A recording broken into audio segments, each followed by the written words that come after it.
Hello everyone, welcome back to the L.A.M.E Book Club podcast. My name is Melissa. I'm Ellie. And today we have a bittersweet episode. It's our last indie book author, or last installment for this month. But on the other hand, we're both really excited to get back to Throne of Glass. We just love that series, and we've loved doing both. I miss talking about Aelin on a weekly basis. Mm-hmm. Like I do a little, but not enough.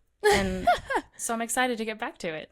I agree. But we are still excited for today. We still have this episode before we do. And so when we do next week, it's going to be chapters 57 through 75. So of Queen of Shadows, that's where we left off. So feel free join us again starting next week for those episodes again. But in the meantime, we are very excited still to talk about this last book that we have, which is Sing to Me of Dreams, Nightmares, and Mayfly Deeds by Sarah K.L. Wilson.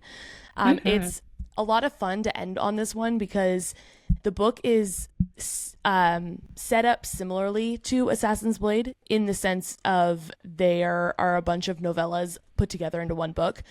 It is different, though, because it's not like Assassin's Blade where it's a continuation of Celaena's backstory and like in order of events and everything. These are all independent stories. There's a little bit of carryover with a couple characters, but for the most part, they're all completely independent of each other. They're just all within the Mayfly world. But it's still a lot of fun to read. It reminded me of reading Assassin's Blade because of how it was structured. So there's a little bit of nostalgia there, even if the books are very different. But yeah, it was a lot of fun. It was very whimsical, and it's another, I feel like, comfort read, kind of low stakes but great adventure, great storylines. I will say the one that we are summarizing today is probably my favorite one. It was so cute. Yeah. So today we're going to be doing the summary of the Mayfly Library, that story specifically within it. And it's going to be similar to how we've done all the other ones. We're not going to spoil anything for you. We're going to give about half of the story in a summary, enough to give you an idea of what it's going to be about without spoiling it, so that you can still read it and enjoy it for yourselves and see how it ends on your own terms instead of us telling you. But it's a lot of fun. I think you guys are going to like it a lot. Yeah. With that being said, if you are listening, please leave a review on Apple Podcasts, subscribe to our YouTube channel, and follow us on Instagram. Once we hit 10,000 followers or we reach our 1-year anniversary, whichever event comes first, we are actually going to do a pretty neat giveaway. And we're partnering with Cozy Cabin Candles. And we're going to give a candle out. We're going to do some swag from the L.A.M.E Book Club pod and some of our favorite snacks from our favorite place, Trader Joe's. I'm really glad that we said that at the same time. Yeah. She said to me, we'll go to TJ's and get some stuff. And I thought she meant TJ Maxx. And I was like, ew. Here's also the best part for me. Their content, like we both were under the impression that we're talking about snacks. It's not like I was like, that's let's just. Yeah, so I figured really it was pretty off safe. That You meant TJ Maxx. Well, and I've heard a lot of people call Trader Joe's TJ's, and the fact that you also just said your favorite place, I would think that you would have known that TJ's is a common nickname for Trader Joe's. You would think, but I did not associate. And honestly, I thought she meant like the icky snacks that they sell next to like the kitchen appliances. That's so like, you true. know how they do it at Marshall's, or like in the aisle when you're like checking out and the kids forgot about that fingers stuff. Are like, I want this. So I thought you meant those things. I was like, that's so gross. Honestly, I guess we hate our listeners, but we don't. We love you guys. We are going to the Trader Joe's. Yes, absolutely. The one and only, the true TJ's. The true TJ's. Yeah. Yeah. No spoilers on this episode, so listen freely. And with that being said, are we ready? We are. Are you ready? I'm ready. Melissa, okay, great. Give it to me. Give me the summary. All right. So, like I said earlier, this is going to be the summary of the Mayfly Library. So let's jump right in. This story starts with Julie, whom we quickly learn lost everything, her dad, the rest of her family, and friends. I mean, like literally everything, in a battle. She was the lone survivor of her people, and she was kept by the king who defeated them in battle. The king had received a request for a wife from someone at the Mayfly Library in their book of requirements. The king explains that they must comply with this request as the library is the lifeblood of the Court of Wonders, which is where they live. In the same way, they give the library whatever demands that the library gives them in the book of requirements. The library also then will give the king whatever he requests in the book of understanding. So they have this like mutual agreement, and this like process that if one person requests, like, it's usually the library is requesting like physical items like foods and different types of things, and then the king will request information using the book of understandings, and then the library will use the book of requirements.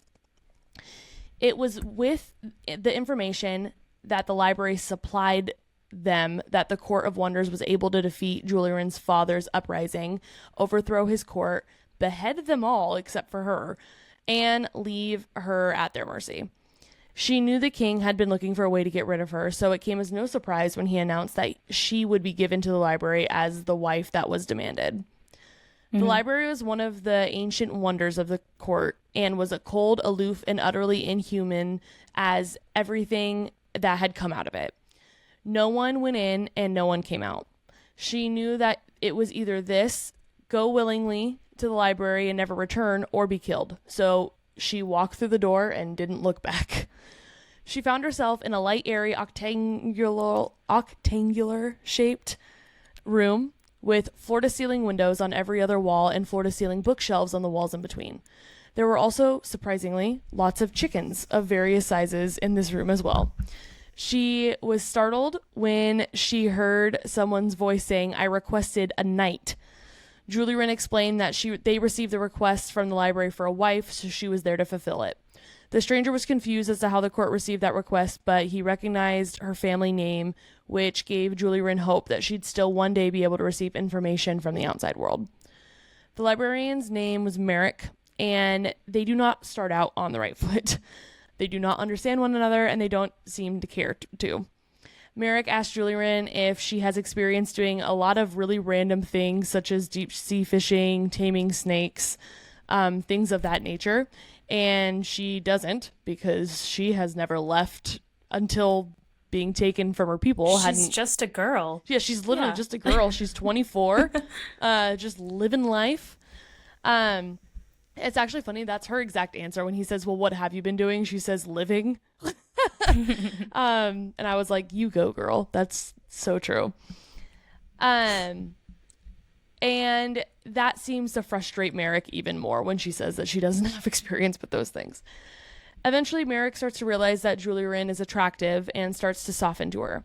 She's the first person he's met who hasn't been family, and from what we know so far, he doesn't have anyone left with him in the library. This means that he has no experience with romantic relationships outside of what he's read in books, although he does admit that he's read quite a few of them, specifically romantic books. He decides to tell her the truth about the library, that it's not called the Mayfly Library as they call it in the Court of Wonders, but it's actually called the Library of Unwritten Books. It's full of books that will be written in the future, of works that are not yet penned. That's why you're unable to leave the library once you enter. Not because there's no way out, but because the library itself will burn you alive to keep secret the information that lives within. He explains that when the Crown requests information, what their job is to then go up to the upper level and research. They find a book yet to be written on the subject that contains the answer to the request and send it back down to the Crown. He had no idea that the information he was feeding them was being used to take the lives of others. He thought that when the king had asked for information such as what spider was the most poisonous or whose venom was impossible to detect, it was just out of curiosity and the love of knowledge that he had. But now he knows he was wrong.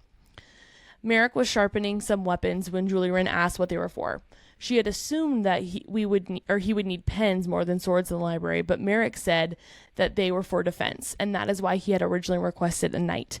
He had asked for one because his work had become, quote, horrifically difficult. They made their way to the top floor of the library tower, and it was unlike any library Julie Wren had ever seen.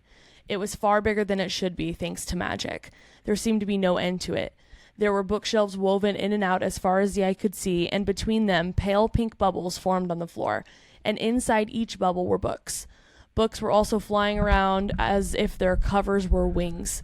They were translucent just like the bubbles and glowed a soft hue of blue, as if they were more spirits of books than the books themselves. Julie Wren was in awe. He also showed her one of the many reasons that his job had become so difficult. He touched the wall, and the room was instantly filled with hundreds of translucent ghosts, one of which looked like a fish and tried to eat her. Merrick drew his sword and sliced the fish in half, and it burst into a white cloud and vanished. Julie Wren admitted to herself that in the moment Merrick seemed so in his element and that it was very attractive how he had saved her. He explains that these are the ghosts of forgotten stories and that stories have great power. Even the forgotten ones can kill you. And you'll have to read the book to finish or figure out what happens next. But I really liked how the library was described. Like you said earlier, it's a very whimsical. It was so fun. Like, anything that includes bubbles, I'm on board. That's so true. But like, to think about how the concept of the fact that like this library is about books that are not yet written, like that's cool in and of itself. But then to describe the books as to almost be like spirits of the book since they technically aren't written yet, like that to me, that was just so cool. And then to add it, like you said, in a bubble, 10 out of 10. Just such a fun idea. It was fun to imagine. It gives Meet the Robinsons, which is my Disney plug for the week. It does. It's so cute. So true. Oh my gosh. Is alive. Well, anyways, that's a quick summary. But now stay tuned. We are going to go ahead and stitch our interview with Sarah herself right here. So stick around and here's the interview. Hi, everyone. We are here with Sarah K.L. Wilson. Sarah, thank you so much for joining us today. Thank you for having me. I'm excited to be here. We are very excited as well. So, Ellie, do you want to go ahead and jump right into the first question? Yes. I'm sure we've introed the book prior to the interview on the summary, but I'll just do it again. So Sarah wrote Sing to Me of Dreams, Nightmares, and Mayfly Deeds. And the starter question is, what books have influenced your writing?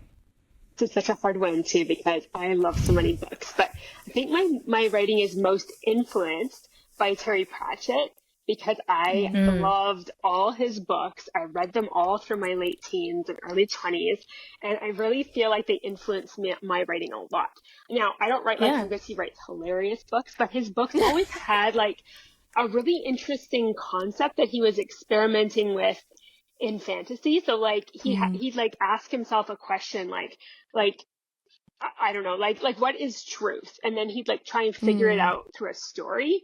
And it really influenced how I see books and stories in general, just because he brought such a neat element, even though the story is hilarious and it's meant to be a joke, most of it, he would still like bring out like a little tiny piece of a truism that I loved. Yeah. That's super awesome. Cool. Honestly, I love asking these questions, especially to other authors, because like I've never heard of Terry, and the way you just explained that, I'm like, well, now I want to go read more of his books. You really have to. You should start with Carpe Jugulum. That's a really good one to start with. Okay. Yeah. Writing that down for my ever-growing TBR. Awesome. So what is the best writing tip that you've ever received? I really liked this one. It's brutal, but someone once told me writers write. So don't sit around, don't sit around whining, wishing you could write or saying you're going to write. Yeah. If you're a writer, you write. And sometimes when I'm having a really bad day and I don't want to do it, I remind myself, do you really think you're a writer? Well, then you better sit down and write, because writers write. That's you're a tough cookie. But honestly, like it's true. I mean, like, it's true. How easy is it with writing, or honestly, I mean, really anything, to just be like, oh man, I don't know. Maybe I'm not cut out for this. But I mean, if you're going to do it, do it. I mean, maybe you're not at the end of the day, but at least you gave it the old college try. Yeah, and like the flip side is, I mean, if you're writing, you're a writer. So, Exactly. you know, That's even true. if you're not very good today, you did the work. You're still a writer. Yeah. I love That's that. so true. Progress over perfection every day. Now I fear that I'm going to hear that in my head whenever I'm doing anything. And I'll so blame true. you. I'm beating myself up. And I'll blame you. Oh, my turn. Okay. Do you have a specific space that you normally write in? And if yeah. so, can you describe it? Oh, yeah? I'm here right now. Hello. I'm in my comfy chair. Love it. Beside my desk that actually just holds my computer. I don't actually sit at it because I can't sit at an uncomfy chair and write. So I sit in this comfy one right here. And it surveys my living room because my children are home all day. And that way I can keep a half an eye on them while I'm working. That Awesome. is the definition of my life. I work from home and I'm halfway doing that, halfway watching them. I work out of the living room too. I deeply understand It's the balance. thought process. It's called balance. I That's recommend awesome. lumbar support. That's always super Yes, helpful. I need to get one of those. Awesome. So was there a specific event or moment in your life where you knew you wanted to be an author? I don't remember that, but I do remember the first time I told someone I wanted to be a writer. I was 14 and I told a boy I had a crush on, and he was very dismissive of that. And occasionally I consider finding him and sending him one of my books, like, see, Honestly, I did yes. it. That Told is- you. Yes. That is the level of petty that I am. So I absolutely think you should do that. No. You need to go a step further and include that story in one of your books, like secretly, like with one of your Or dedicate characters. a book to him. We're dedicated. That's it. I like That's what it. you need to do. All of the above. To all my Please do that. haters, Too but petty. especially Clinton. Especially, yes, that's it. We have it. We have the next dedication. Okay, wait. When you were 14, you told a boy you liked him? No, but Or I did it tell was him just that I someone you wanted to. liked? It was just someone I liked. I told him that I That was checks going to be out. an author, and he was like, "No, you're not." How follow rude. up. Had he ever read, had you written anything, maybe not even like a story, but like, honestly, even just like a school paper, had he read anything that you had written? I used The to write nerve to say poetry that's not then. going to happen. The nerve. And I'd written my first book outline, which was terrible, but you have to start somewhere. Exactly. Writer's Right, right. it's just right. Yeah. Cool. Oh, man. Well, with Clinton, was it? Hope you're listening. Okay. Honestly. Was there ever... No, we just did that one, right? What inspires you to write? I'm inspired by everything. Music especially, going out in nature.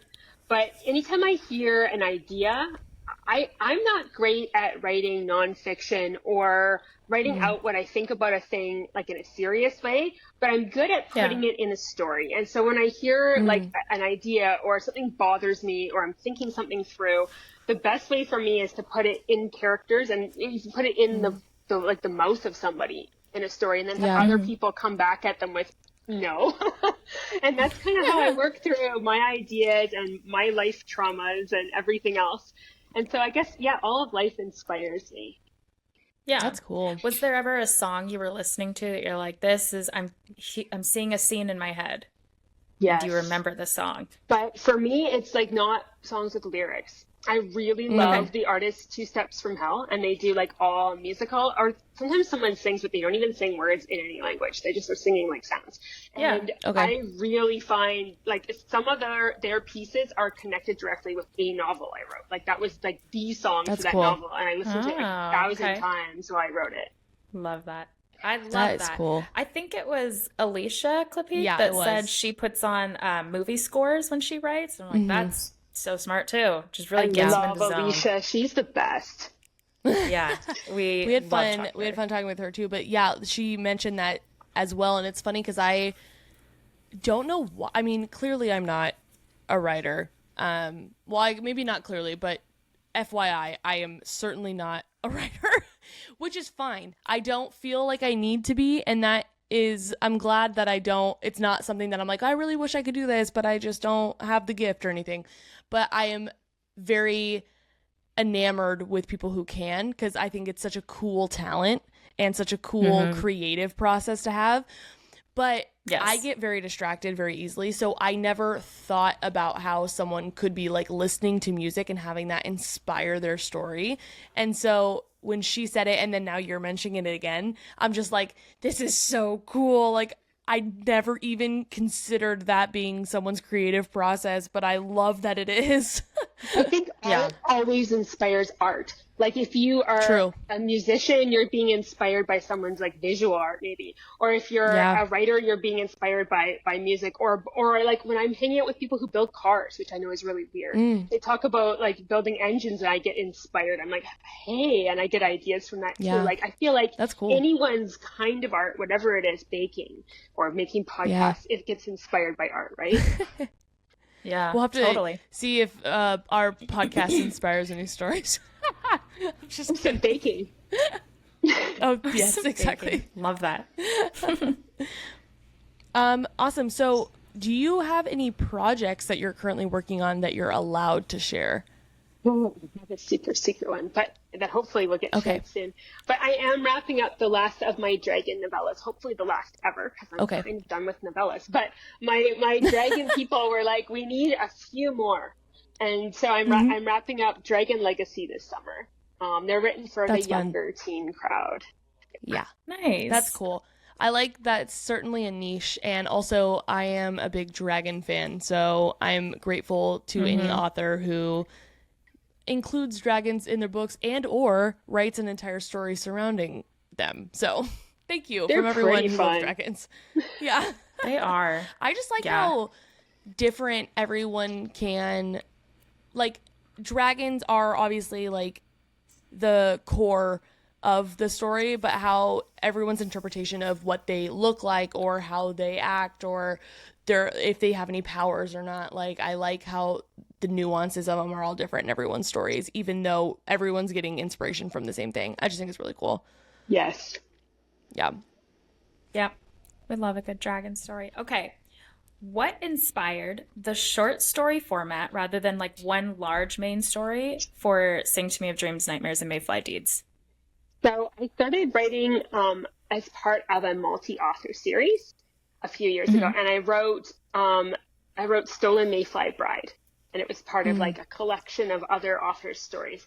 And I really liked that story. I liked it so much that I was like, you know what, I need more in this world. And then I got invited to another multi-author collection. I wrote Married by War for that one. And I thought, you know what, this is not enough. I need another one. So I wrote Mayfly Library, which is only published in this collection. It's another one of those novellas. And along the way, I wrote the two short stories that aren't romantic. So Mayfly Dream and Mayfly Sword. And I just kind of wrote them for fun. And then I thought to myself, well, I have all these collections of Mayfly stories, and I really like them.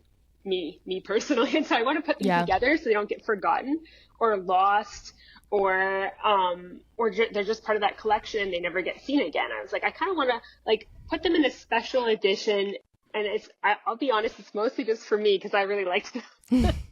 Hey, that's all that matters, honestly. If you're not loving what you're doing, and if you wouldn't like want to read it or want to buy it, I mean, who else would? You know what I mean? If you're not invested in your own, I love that. I love that answer, honestly. Thank you. Yeah. Sorry, Ellie, did I cut you off? Nope. Okay.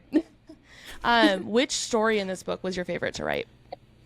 What is I think I had the most fun writing Mayfly Library because it's extremely whimsical and a little ridiculous. It's so whimsical. Yes. Yep.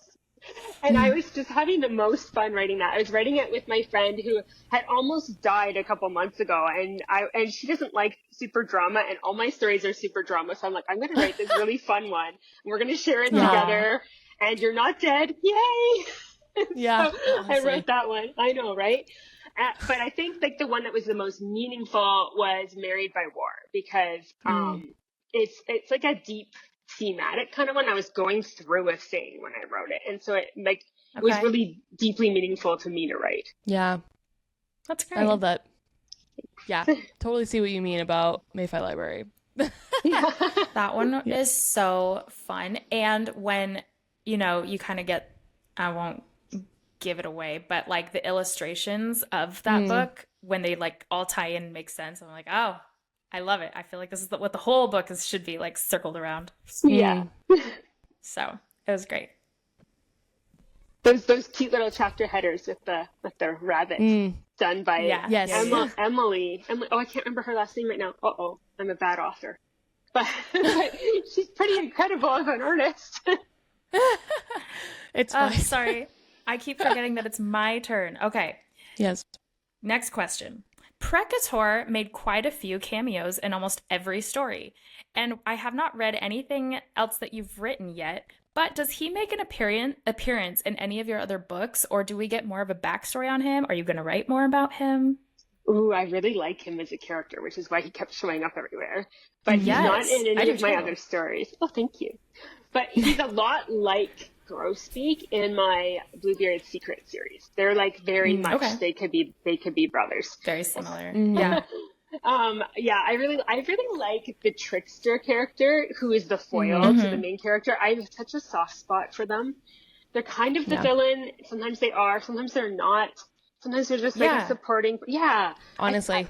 I love that. Yeah. I just feel like, and hear me out, I just think we need someone to kind of melt his heart, and then we'll just have like a whole love story for him. I just really expected that. Oh, and now I kind of feel like I let you down. Not a great guy. Oh, no. There's just potential to lift me up, I think. I think so. Okay, so Ellie, if I do, I'll have to dedicate that one to you. Yes, you get the dedication in that one. Yes. Okay. Yes, That's please. awesome. Love that. Awesome. So how did you come up with the riddles and answers in the Mayfly Library story? Okay, so when I was writing a series before that, I was writing Bluebeard's Secret, and I had to write a bunch of riddles. I'd never written one before, so I legitimately looked up online, how do you write a riddle? Hey, I love it. A how-to, and it's like, think about the answer you want first, and then try and consider a creative way to get there. And I was like, oh, that makes sense. Oh, that makes sense. Yeah. So I did that same thing for there, but sometimes it'll take me like all day. Like I'll write out the answer I want, and then I'll spend like all day trying to like figure out how do I get there. So that's how I did that. That makes all the sense in the world. Now I kind of want to write a riddle, but I was reading that and I'm like, how does anybody come up with like riddles and answers and then tie it into a story? It seems so complex to me. Yeah. So I was dying to know the answer to that. All thanks I love that. to how to. Even honestly, like you explaining the process of how you did that, it makes so much sense. But I'm sitting here being like, even knowing the formula, literally could never write a riddle. I cannot figure out riddles to save my life. That is like so beyond the way my brain works. I didn't figure out the riddle at the end of A Court of Thorns and Roses. I was the one that was like, same love, like what, it was. I was like bewildered by the answer, and then I like hear online everyone's like, "Are you kidding me? That's all that it was." I was like, "Yeah, definitely knew that already."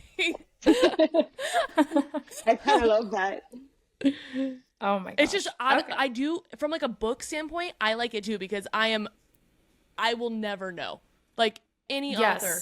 I will never figure it out. I'm always going to be the like target audience of being like, like once it's finally revealed.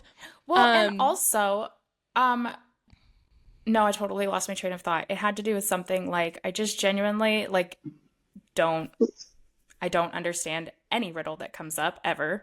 But well, but I was going to say on the flip side of that though, it's not fun for like party games. I am always like, are you like everyone's like, let's figure this out. I'm like, let's not. You're gonna have to sign up for the escape room. You'll be like, no, for certainly not. That's not going to be me. Oh my gosh! Let's just have coffee instead. No, but you make the perfect reader because then authors get to pretend that they're clever and like they've done something special. No, authors are very clever. like you like even the like I just could never. Like it does, you have to be clever to come up with it, even if there are going to be some people that probably can guess it. Sure. But I mean, I don't know.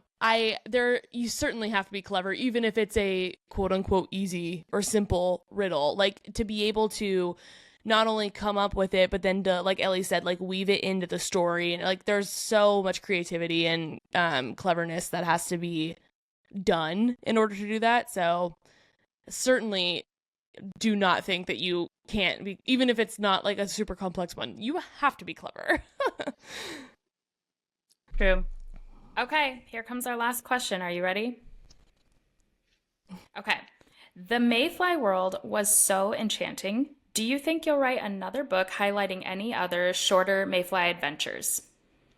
I hadn't been Like planning 5 more. to until Ellie gave me the idea about Precatory. And now suddenly I'm rethinking. I love it. Ellie, how Please. cool do you feel right now? I feel so great. I'm trying to keep it in, but not much longer. Don't. As soon as Let we end it the out. call, I'm going to be screaming. You have to make a note. Write Precatory story for Ellie, and it'll have to be long so it can fill a whole novel, like Sing to Me True. and Dreams, Nightmares, and Mayfly Deeds. Yeah, Which has the most clunky Also, long title. it was a long one. I'm not going to lie to you. I honestly was like, how did they fit so many words on the title page? And then I saw it was just the words. But that cover is so beautiful. Whoever did It that, is. props Yes. to them. That's KDP Yeah. Letters. She works on the East Coast, and oh my goodness, I picked that long title just to get her a gorgeous word art. I love it. Good. It was worth it. Well worth it. The colors, so worth everything it. is so pretty. That's the kind of book that I would pick up just based on the cover. I wouldn't 100%. even care what was inside. Just want it on the library. I just love all her work. I follow her on Instagram, and she does like big signs and walls and branding for people. I'm like, I wish she would do all my things. Yes. That's Way to go, awesome. Katie. She killed the cover of that. Sure did. Well, that is all we have. Melissa, you want to close us out? I feel like it's Sure. Bible Thank study. you so much, Close us out. Sarah, for for meeting with us. This has been super fun. We very much enjoyed reading this book of yours. I'm excited to read more of yours. You've mentioned the Blueberry Secrets. Is that what it was called? Yeah, Bluebeard's Secret. Oh, yes. Whoever Okay. wrote this. I'm sorry. I thought that's what it was. I speak too quickly. Whatever. Yes. No, it's also me. It's fine. But anyways, I'm excited to read that now, and I'm just excited. So again, thank you so much. This has been a lot of fun picking your brain about this book, and we really appreciate your time. Thank you for having me. It's thank been you. wonderful. Of course. Have a good one. Bye, everyone. Bye, everyone.